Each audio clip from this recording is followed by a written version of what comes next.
Finally সেই দিনটা চলেই আসলো। এতটা দিন অপেক্ষা করার পরে কিন্তু আজকে আমার প্রিয় মানুষের কাছে যাচ্ছি তাকে রিসিভ করার জন্য। হ্যাঁ, হয়তোবা আপনাদের কাছে কয়েকদিন হতে পারে, কিন্তু আমার কাছে কিন্তু অনেকটা দিন মনে হয়েছে, অনেকটা বছরের মতো লেগেছে। আজকে আমি যাচ্ছি আমার প্রিয় মানুষটাকে রিসিভ করতে এয়ারপোর্টে।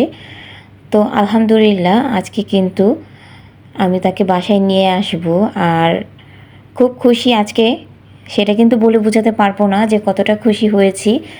আলহামদুলিল্লাহ আমার প্রিয় মানুষটা কিন্তু আল্লাহর নামে হজ করতে গিয়েছিল, আর হজ কমপ্লিট করে কিন্তু এখন বাড়িতে ফিরে আসছে।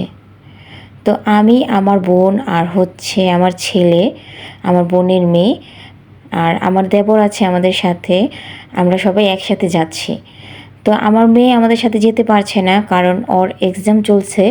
তো এক্সাম রেখে তো আর যাওয়া যাবে না। তো এই যে আমরা কিন্তু খুব তাড়াহুড়ো করে এখন গাড়ি ওইদিকে পার্কিং করা আছে, ওইদিকে যাচ্ছি। গাড়িটাও কিন্তু আপনাদের ভাইয়েই আমাদেরকে রেডি করে দিয়েছিল ওখান থেকে ফোন দিয়ে। আর এই যে এখানে দাঁড়িয়েছিল গাড়ি। তো এখন আমরা খুব তাড়াহুড়োর মাঝে কিন্তু এখন যাচ্ছি, কারণ একটু লেট হয়ে গিয়েছে। আর এই যে দেখুন, আমরা কিন্তু আমি অথবা আমার ছেলে মেয়ে কেউই কিন্তু এত বড় গাড়িতে উঠতে পারি না, কারণ খুব সমস্যা হয় আমাদের একটু, তাই কিন্তু উঠতে পারি না। আর আমার ছেলে কিন্তু নাক চেপে দৌড়ে আছে, কারণ বলছিল বারবার এসিটা চালু করতে না, কারণ গাড়ির এসিটা কিন্তু একটু কেমন জানি লাগে, সবাই কিন্তু এটা সহ্য করতে পারে না।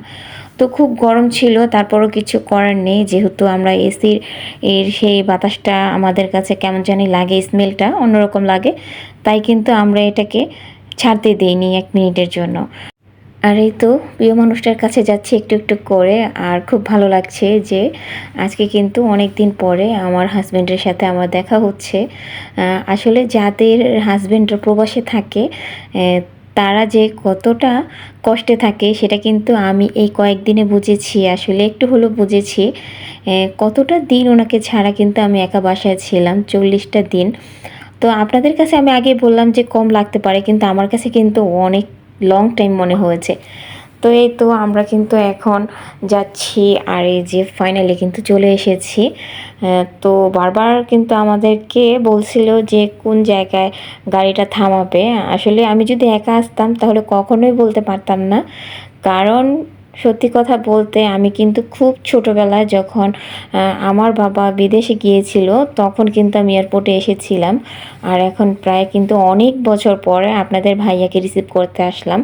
তো আমার বোন বলছিল যে 2 নম্বর টার্মিনালে যে রাখতে গাড়িটা, ওইখানে পার্কিং করতে।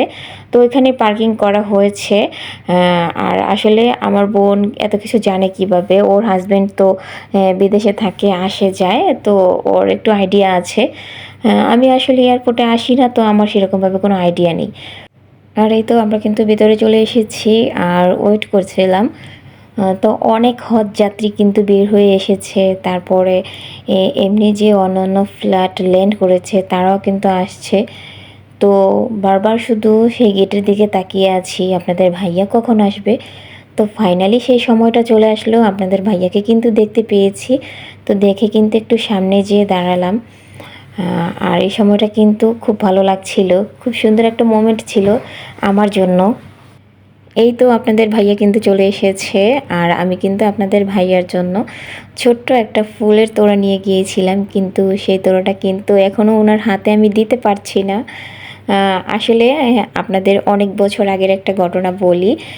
যখন আপনাদের ভাইয়ার সাথে বিয়ের আগে দেখা করেছিলাম, তখন আপনাদের ভাইয়া কি করেছে জানেন? আমাকে একটা গাজরা কিনে দিয়েছিল, কিন্তু আমার হাতে দিয়েছিল, আমার হাতে পরিয়ে দেয়নি। তাই আজকে আমি প্রতিশোধ নিয়েছি, আমি কিন্তু ওনার হাতে সেই ফুলের তোড়াটা দিইনি, আমি কিন্তু উপরে ব্যাগের উপরে রেখে দিয়েছি।